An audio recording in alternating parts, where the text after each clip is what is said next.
কিছু কিছু কাজ এমন হয় না, একদমই মনের কাছের একটা কাজ, প্রাণের কাছের একটা কাজ। যেন একটা ড্রিম ওয়ার্ক, যেটা আমি করতে চেয়েছি, যেটা আমি ভীষণ রকমের ফুটিয়ে তুলতে চেয়েছি। তো এই কাজটা ছিল আমার কাছে ঠিক সেরকমই একটা কাজ। ছিল বলছি কারণ কাজটা আমি এখনো পর্যন্ত কমপ্লিট করে উঠতে পেরেছি, তাই ছিল বলছি। কিন্তু কাজটা করার পর the final result is yet to কাম।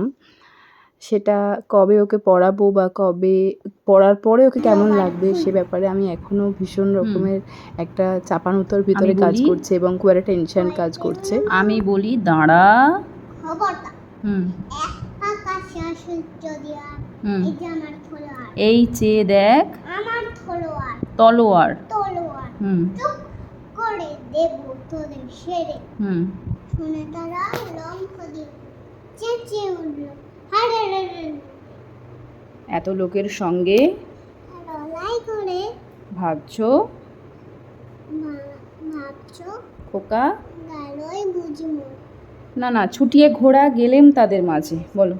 ছুটিয়ে ফোড়া গেলেম তাদের মাঝে। হুম ঢাল তলোয়ার ধন ধনিয়ে বাজে ঝনঝনিয়ে। লাস্ট আমি এখান থেকে উড়িষ্যা যাওয়ার আগেই এই জামাটাকে বানিয়ে নিয়ে গিয়েছিলাম।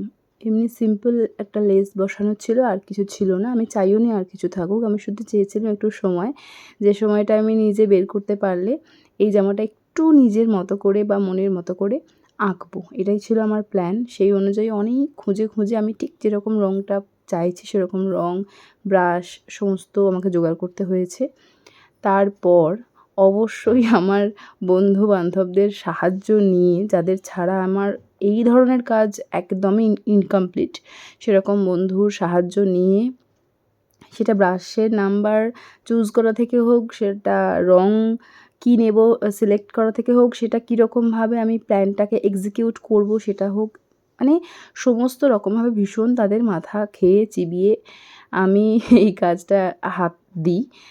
তো এই শিউলি ফুল আর একটু মেঘ, একটু পদ্ম ফুল আর মা দুর্গার একটা ছবি, সেটা কার্টুন পিকচার হোক বা যে কোনো কিছু, যেমনটা পারবো শেষমেশ ফুটিয়ে তুলতে সেরকম কিছু একটা ভেবেছিলাম গোটা জামাটা জুড়ে আঁকবো। যেহেতু জামাটা সাদা, তাই জামাটার উপর শিউলি ফুল আঁকাটা একটুখানি চাপের ছিল। চাপ ছিল তার কারণ হচ্ছে ফোটানোটা।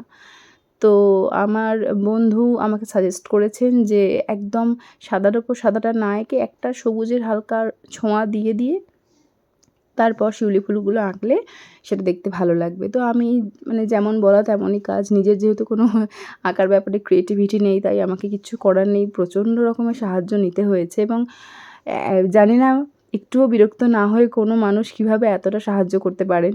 আমি সেই সাহায্যটা পুরোপুরি পেয়েছি। তার জন্য তার কাছে আমি ভীষণভাবে কৃতজ্ঞ এবং ধন্যবাদ জানানোর ভাষা আমার নেই। ভিডিওটা করার সময় এই ধরনের এক্সপ্রেশন আমি কেন দিয়েছিলাম, trust me, I can't remember. কিন্তু আমার মনে হলো যে এটা বেশ একটা ভালোই লাগছে অন্যরকম। থাক, এই জিনিসটা থেকে যাক। আমার মনে পড়ে বেশ কিছু মাস বছর আগে এখানে একটা ভিডিও করে, মানে ওয়েস্ট বেঙ্গলে একটা ভিডিও করে আমি চলে গিয়েছিলাম উড়িষ্যা এবং সেখানে গিয়ে তার ভয়েস দিয়েছিলাম। আর আজকে হচ্ছে ঠিক তার উল্টোটা। এই পুরো কাজটা আমি করেছি উড়িষ্যায় বসে। কিন্তু এতটাই সময় আমার হাতে কম ছিল, যার জন্য ভয়েসটা আমি শেষমেশ আর কোনোভাবেই ম্যানেজ করে ওখানে দিয়ে উঠতে পারিনি। যার জন্য আমাকে এখন এই পুজোর হিড়িকে এবং এত ব্যস্ততা চাপের মধ্যেও বসে বসে ভয়েসটা দিতে হচ্ছে। আর না হলে কোনো দিনই দেওয়া হবে না। এরকম কত ভিডিও যে আমার পড়ে আছে সেটা আর কোনো ইয়ত্তা নেই। গোটা ফেসবুক তোলপাড় করে ফেলে গোটা গুগল, ইউটিউব, ইনস্টাগ্রাম এ সমস্ত রকমের যা যা ডেমো পিকচার্স হতে পারে সেগুলোকে সেভ করে করে স্ক্রিনশট নিয়ে নিয়ে আমার গোটা গ্যালারি ভর্তি এবং আমি শুধু একটা বেস্ট একটা মুখ খুঁজেছি। তারপর খুব ইজি টু ড্র কিছু লোটাস খুঁজেছি, শিউলি ফুল খুঁজেছি, পাতা প্রচুর, মানে এটার জন্য মানে কি বলবো, অনেকটা সময় আমাকে এর পিছনে দিতে হয়েছে। কারণ একজন, আবারও বলি, নন পেইন্টারের জার্নি আর পেইন্টারের জার্নির মধ্যে কিন্তু একটা বিশাল পার্থক্য থেকে যায়। তো সেই পার্থক্যটার মধ্য দিয়ে তো আমাকেও যেতে হয়েছে। তাই জন্য কতটা সহজ উপায়ে শিউলি ফুল আঁকবো, কতটা সহজ উপায়ে লোটাস আঁকবো, মানে পদ্ম ফুল আঁকবো, তো সেগুলো নিয়ে খুবই চিন্তিত ছিলাম।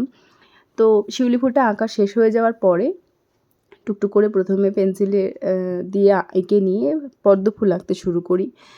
পদ্ম ফুল আঁকার সময় মনে হচ্ছিল যে না, কাজের ওই মানে জামাটার নিচের পোর্শনটা ম্যাক্সিমামটাই শেষ করে আনতে পেরেছি। And this was the last and final look or final result of the lower part of this frock. আমাকে দু একজন ইনবক্স করেছিলেন মেসেঞ্জারে বেশ কিছুদিন আগে, বলেছেন যে আপনি যখন ভয়েস দেন সেটা যারা কন্টেন্ট ক্রিয়েটার প্রকৃত অর্থে তারা যেভাবে ভয়েস দেন সেরকম শুনতে লাগে না, খুব ন্যাচারাল লাগে, খুব সুদিং লাগে বিষয়টা।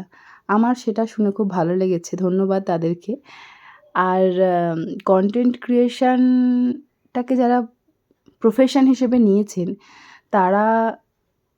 তারাও যদি খুব সিম্পলি, খুব স্বাভাবিকভাবে, খুব যেটা স্পন্টেনিয়াস সেইভাবে ভয়েস দেন বা ভিডিও বানান, সেটাই তো বোধহয় বেশি ভালো হবে, সেটাই তো বোধহয় বেশি কাঙ্ক্ষিত। মানে ভিডিও বানানোর জন্য আলাদা করে কথা বলার স্টাইল পাল্টে ফেলা বা দ্য ওয়ে ইউ টক সেই বিষয়টাকে পুরো একটা চেঞ্জ করে একটা অন্য জিনিস আনার মধ্যে বিশেষ কী কৃতিত্ব আছে আমি তো বুঝতে পারছি না। তবু আমার কথা বলার ধরন বা আমার ভয়েস দেওয়ার ধরন যাদের ভালো লেগেছে, আবারও তাদেরকে থ্যাংক ইউ একদম from the bottom of my heart. আমি কিন্তু বেসিক্যালি ভীষণ রকমের প্রেজেন্টে বিশ্বাসী, মানে আমি এখন কি করছি সেটাতেই আমি বিশ্বাস করি। না তো আমি আগে কি করে এসেছি সেটা নিয়ে আমি খুব একটা রিগ্রেট করি, আর না তো আমি আগামী 10 বছর পর, আগামী 20 বছর পর, আমার মেয়ের বিয়ের সময় আমি এই সমস্তগুলো একদম ভাবতে পছন্দ করি না এবং আমি পারিও না, আমার মাথা খুব অস্বস্তি হয় মাথার মধ্যে।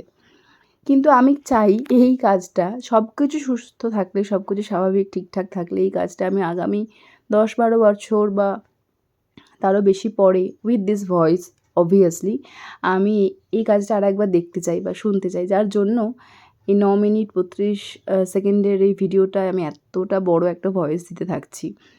আমি এখন কীভাবে কথা বলছি, আগামী 10 বছর পরে আমি কীভাবে কথা বলবো, বা সেদিনকে বসে ভাববো যে আমি 10 বছর আগে কীরকমভাবে কথা বলতাম, কী ভাবতাম, কীরকমভাবে আমার সমস্ত ভাবনা চিন্তা ছিল, সেগুলো আমি পুঙ্খানুপুঙ্খভাবে ফিল করতে চাই। তার জন্য আমি এই ভয়েসটা দিচ্ছি এতক্ষণ ধরে। তো কেন জানি না আমার ইচ্ছা করছে যে হয়তো যদি আমি আঁকাআঁকিটা মানে আমি নিজের জন্যই করতে থাকি, তাহলেও 10 বছরে বা 10 বছর পরে তো কিছু উন্নতির দিকেই যাব, তো তখন সব বিষয়টা পুরনো এই ভিডিও, পুরনো এই ভুলচুকগুলো সেদিন আমি খুব এনজয় করতে পারবো। এই জামার কাজটা কমপ্লিট করতে তো আমার অলমোস্ট 1 দিন লেগেছে, মানে 24 ঘন্টা অর্থে বলছি না। এই কাজটা আমি গোটা একটা দিনের মধ্যে শেষ করেছি, সমস্ত কাজের সঙ্গে ফাঁকে ফাঁকে এই কাজটা আমি শেষ করেছি। তো যখন ওই মানে নিচের পার্টটা আঁকছিলাম তখন ননু আমার সঙ্গেই ছিল। একটা লম্বা ফলস চুল, একটা উইগ পরে ও সারাক্ষণ আমাকে সঙ্গ দিয়েছে, জিজ্ঞেস করেছে এটা কী, ওটা কেন, যেরকম প্রশ্ন করে থাকে সেগুলোও করেছে। কিন্তু যখন আমি উপরের পার্টটা আঁকি তখন ও খেয়ে দিয়ে ঘুমিয়ে পড়েছিল। তখন আমি ধীর স্থির ঠান্ডা মাথায় নিশ্চিন্তে এই কাজটা শেষ করেছি। ওঠার পরে আমাকে বলল যে তোমার এদিকটাও আঁকা হয়ে গেল? আমি বললাম যে হ্যাঁ, হয়ে গেছে। আঁকতে গিয়ে একটা সমস্যা হয়েছিল বুঝলেন। পুরো আঁকাটা শেষ করার পর মায়ের নাকের পর থেকে থুতনি পর্যন্ত সে এক ভয়াবহ রূপ নিয়েছিল, মানে একদমই দেখতে ভালো লাগছিল না।